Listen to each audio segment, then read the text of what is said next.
Hello दोस्तों, हिंदी की बिंदी channel में आप सभी का स्वागत है। तो दोस्तों, आज की इस वीडियो में हम सब हिंदी साहित्य के कुछ महत्वपूर्ण प्रश्न उत्तर जो है आप सभी को करवाने वाली हूँ। तो कल मैंने आप सभी को 144 प्रश्न जो है करवाए थे। आज इससे आगे के प्रश्न जो है आप सभी के लिए लेकर आई हूँ।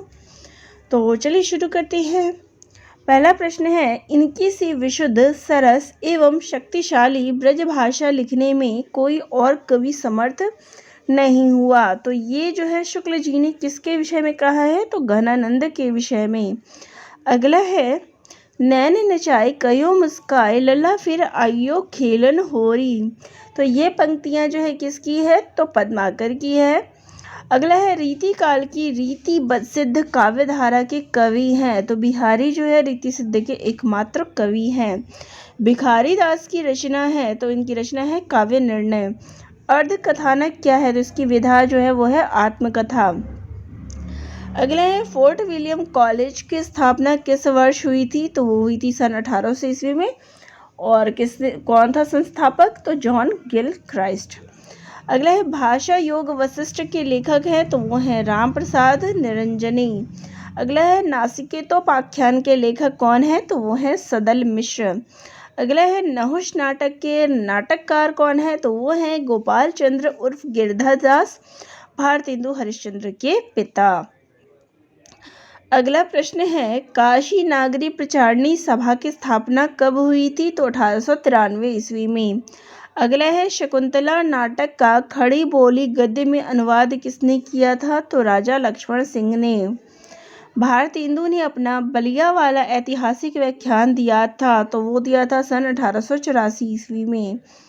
परीक्षा गुरु उपन्यास के लेखक कौन है? तो वह है लाला श्रीनिवास दास। भारतेंदु युग की केंद्रीय विधा है, तो उस युग की जो विधा थी वो थी नाटक।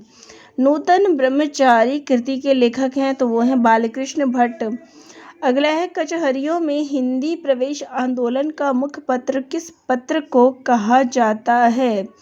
तो इनमें से कोई भी नहीं है। अगला है, संयोगिता स्वयंवर है, तो ये एक नाटक है। ब्राह्मण के संपादक कौन है? तो वो है प्रताप नारायण मिश्र। अगला है, आनंद कादम्बिनी के संपादक थे, तो इसके संपादक थे श्रीनिवास दास। अगला है, नूतन ब्रह्मचारी है, तो ये एक उपन्यास है। अगला है, भूतनाथ उपन्यास के रचयिता हैं, तो वो है देवकीनंदन खत्री। खड़ी बोली का प्रथम महाकाव्य है, तो वह प्रिय प्रवास। द्विवेदी युग के संपूर्णतः प्रतिनिधि कवि हैं, तो वह है मैथिली शरण गुप्त। भारत भारती में किस भावना की रूपरेखा प्रस्तुत है? तो वह है राष्ट्रीय भावना का। अगला है, संपत्ति शास्त्र के लेखक हैं, तो वो है महावीर प्रसाद द्विवेदी। अगला है, रत्नाकर कृत गंगा अवतरण किस छंद में लिखा गया है? तो ये रोला छंद में लिखा गया है। अगला है, सरदार पूरन सिंह विख्यात है, तो ये एक निबंधकार के रूप में विख्यात है। अगला प्रश्न है, कविता के लिए खड़ी बोली के पक्ष में आंदोलन की शुरुआत की थी, तो वो की थी अयोध्या प्रसाद खत्री ने। अगला है, जगत सच्चाई सार कविता के रचयिता है, तो इसके रचयिता है श्रीधर पाठक। अगला है, स्वच्छंदतावाद की विशेषता नहीं है, तो ब्रज भाषा में रचना ये इसकी विशेषता नहीं है। अगला है, लोकायतन के रचयिता है, तो इसके रचयिता है सुमित्रानंदन पंत जी। अगला है, आंसू है, तो आंसू क्या है? एक मुक्तक काव्य संकलन है। अगला है, महादेवी वर्मा का प्रथम काव्य संकलन है, तो वो है निहार। कला और बूढ़ा चांद के लेखक कौन है? तो सुमित्रानंदन पंत जी। अगला है, निम्नलिखित में से किस लेखक को ज्ञानपीठ पुरस्कार नहीं मिला है? तो वो है नागार्जुन को, बाकी सबको मिला हुआ है। अगला है, संस्कृति के 4 अध्याय किसकी रचना है? तो ये दिनकर की है। अगला है, निराला की अंतिम कविता कौन सी है? तो वो है पत्रोत्कंठित जीवन का विषय बुझा हुआ है, ये इनकी अंतिम कविता है। अगला है, निम्नलिखित में से तार सप्तक में कौन सा कवि शामिल नहीं था? तो वो है रामधारी सिंह दिनकर।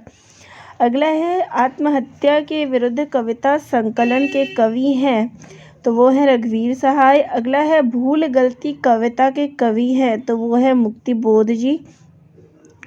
कनुप्रिया के लेखक हैं, तो वो है धर्मवीर भारती। नए इलाके में किसकी काव्य कृति है? तो वो है अरुण कमल की। अगला है कुआनो नदी कविता संग्रह के कवि हैं? तो कुआनो नदी सर्वेश्वर दयाल सक्सेना की है। मगध कविता संग्रह के रचयिता हैं? तो वो है श्रीकांत वर्मा। रामचंद्र वर्मा प्रसिद्ध हैं कोशकार के रूप में। अगला है धर्मयुग पत्रिका के संपादक थे? तो वो थे धर्मवीर भारती। अब यहाँ पे आपको मिलान करना है। शेखर एक जीवनी अज्ञेय जी की है। अशोक के फूल तो ये जो है हजारी प्रसाद द्विवेदी जी का है। क्या भूलूं क्या याद करूं ये हरिवंश राय बच्चन जी का है। यहाँ पे 3 ही मिलान के लिए है। हिंदी शब्दानुशासन के लेखक हैं? तो वो हैं किशोरीदास वाजपेयी। श्री वेंकटेश्वर समाचार प्रकाशित होता था? तो ये होता था बम्बई से। मध्यकालीन बोध का स्वरूप के लेखक हैं? हजारी प्रसाद द्विवेदी। गोबर प्रेमचंद के किस उपन्यास का पात्र है? तो गोदान का। भारत हिंदू युग और हिंदी भाषा की विकास परंपरा इसके लेखक हैं रामविलास शर्मा। श्रीलाल शुक्ल की रचना है? तो इसमें से जो है श्रीलाल शुक्ल की रचना के बारे में पूछी गई है तो वो है राग दरबारी। ये ऑप्शन नहीं है, ये गलत है। अगला है निम्नलिखित में से कौन मार्क्सवादी विचारधारा का आलोचक नहीं है? तो विजय देव नारायण शाही ये मार्क्सवादी नहीं है। अगला है निम्नलिखित में से आंचलिक उपन्यासकार है? तो इनमें से राही मासूम रजा, उनकी रचना आधा गांव। अगला है पाल गोमरा का स्कूटर कहानी के लेखक हैं उदय प्रकाश। चलिए और प्रश्न लेते हैं। तो देहाती दुनिया के रचनाकार है शिव पूजन सहाय। गेहूं और गुलाब की रचना की विधा क्या है? तो ये जो है कविता है। अगला है निषाद बांसुरी की रचना विधा है? तो ये एक निबंध है कुबेरनाथ राय की। अगला है आधा गांव के लेखक है? तो इसके लेखक है राही मासूम रजा। हिंदी में शिकार साहित्य के? तो शिकार साहित्य जो है वो श्री राम शर्मा। चारू चंद्रलेख के उपन्यासकार है? तो वो है चारू चंद्रलेख जो है हजारी प्रसाद द्विवेदी की है। तो चलिए यही प्रश्न थे आप सभी के लिए। तो आप सभी को कैसे लगे कमेंट करके ज़रूर बताइएगा। किसी टॉपिक में कोई समस्या हो तो वह भी कमेंट करके ज़रूर बताइएगा। और वीडियो अच्छी लगता है तो सब्सक्राइब भी ज़रूर कर लीजिएगा। धन्यवाद।